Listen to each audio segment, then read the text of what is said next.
Эмне деп атат?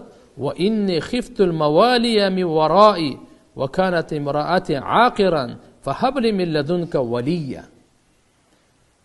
Закария алейхиссалам айтып атат, албетте мен қорқтым дейді. Эмне дейді? Авамдың балдарынан дейді. Өзінің баласы жоқ болып атат. Авасының балдары бар болып атат. Мавалия дейді, асабат деп коет биздеги немеде мурас боюнча. Бұл дегені авамдың балдары немнесінен қорқып атат?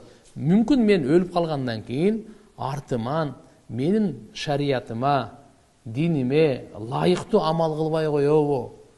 Ошолорго бир туура эмес амал кылып коебу деп ошолордон коркуп атам, мен вараи артыман дейт.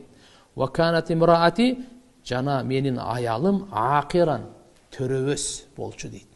Ал дегени ошо ал аялы дагы бир жашка жетип калган эле. Эми фахабли мин ладунка, өзүңдүн алдыңдан тартуулагын, валия, мага колдоочу бир перзентти.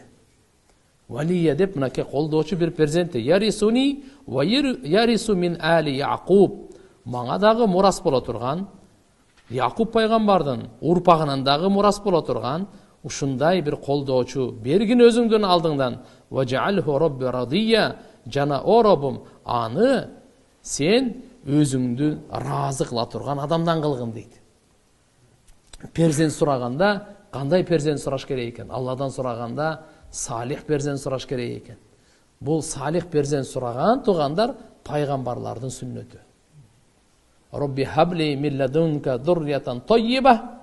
Мынаке Закария алейхиссалам зурриятан тоййиба, таза урпак бер деп сурады да. Не деп сурады? Таза урпак бер деп. Иманды урпак бер, таквалы урпак бер деп сураган. Бул пайгамбарлардын сүннөтү экен тугандар. Балалуу боллойк эле Алла Тааладан сураган. Ушул жерде эми айтат да, өзү дуанын адептеринен сөз биринчи Алланын неаматтарын эстеп, анан Алла Тааланыга өзүңдүн кажеттериңди айт дейт да. Алланын кылган жакшылыгын, Алланын кудуретин айтып, Аллага мактоо сана айтып, анан өзүңдүн кажетиңди айткын. Я Алла, менин мындай муктаждыгым бар, мындай кажетим бар, мындай алсыздыгым бар, мындай тигиндей депчи. Бул дуанын бир адептеринен да.